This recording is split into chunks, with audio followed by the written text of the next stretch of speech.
back with another read aloud today. So today I'm going to read to you a book that's super special to me. Now it is very special to me because of who gave it to me. Now, right before Miss Whaley became a teacher, I had to go to school to become a teacher. And when you go to school to become a teacher, you have to do something called an internship. And when you do that, you have to go into someone else's classroom and you have to learn how to be a teacher by doing what they do. So I was in Miss Richburg's kindergarten class with the Richburg Rabbits. And they gave me, when I was finished with my school, they gave me the book, The Napping House. And they all signed it, all my little kindergarten babies signed it. Best wishes, Miss Whaley. We love you. Now guess what? All those little kindergartners are now finishing the 3rd grade. I can't believe it. So I thought I should share with you the book that they shared with me called The Napping House by Audrey Wood and Dawn Wood.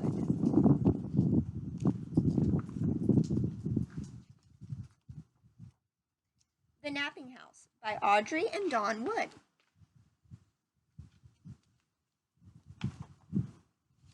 Now, as I'm reading, I want you to pay attention to the sequence of events. Remember, the sequence of events is the order the book goes. So first, next, then last.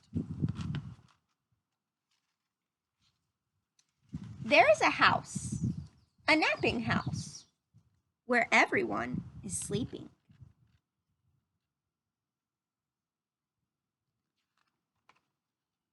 And in that house, there is a bed, a cozy bed, in a napping house where everyone is sleeping.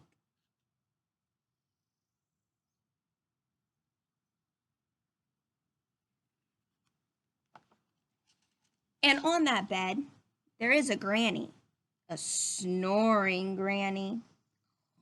Shh, shh. On a cozy bed, in a napping house where everyone is sleeping.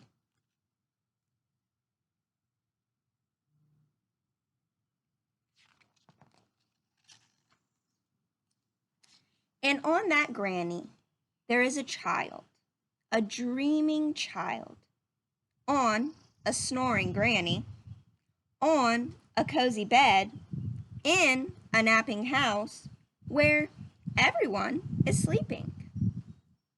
Who do you think is going to get in the bed next? Who do you think is going to get in the bed next?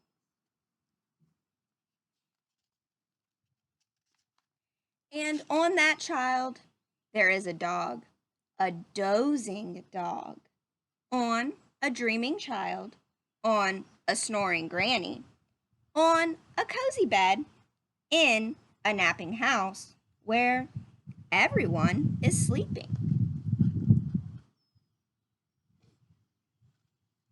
What do you think that word dozing means? A dozing dog. I think it may mean dozing off to sleep, so going to sleep. And on that dog, there is a cat, a snoozing cat, on a dozing dog, on a dreaming child, on a snoring granny, on a cozy bed, in a napping house where everyone is sleeping.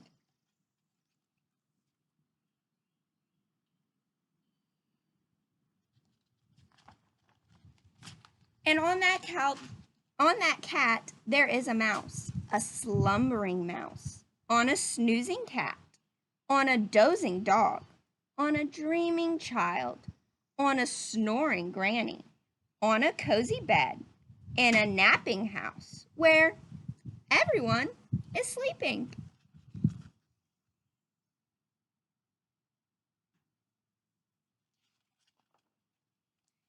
And on that mouse, there is a flea. Can it be a wakeful flea? On a slumbering mouse? On a snoozing cat? On a dozing dog? On a dreaming child? On a snoring granny? On a cozy bed? In a napping house? Where everyone is sleeping? If it's a wakeful flea, what do you think's going to happen? predict is going to happen if that is a wakeful flea?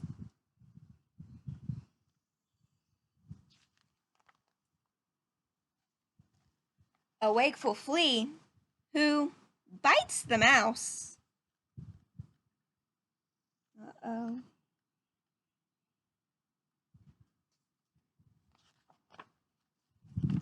Who scares the cat.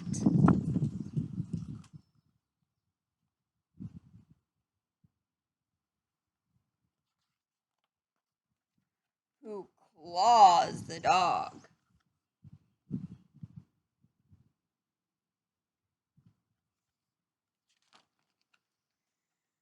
Who thumps the child.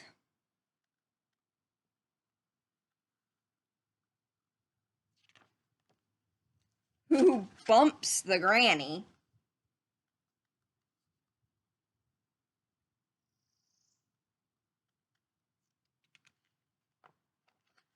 Who breaks the bed?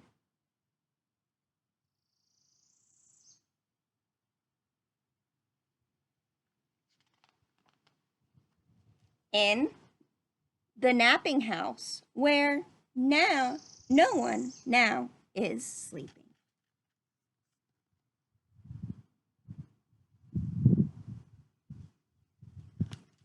Wasn't that a great book? Now this would be a great book to five-finger retell. So tell about our setting, our characters, our problem, then the solution, and our events that happen. Don't you think? What was the setting of this story? Now the setting kind of changed. Remember, the setting is both the time and the place that something happens. So when it's taking place and where it's taking place. Then, who are our characters in that story? We had quite a few. And what was the problem? What ended up happening?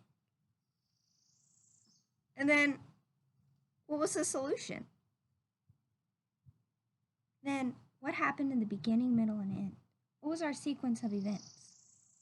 Can you five-finger retell this story to somebody? Or if you don't have somebody near you, it's always great to five-finger retell to a stuffed animal or anything, really. You could even write it down to tell someone later. Because remember, we need to practice so we can get better. But also, what do I need you to do? No, it's not take a nap. I need you to go take an AR test.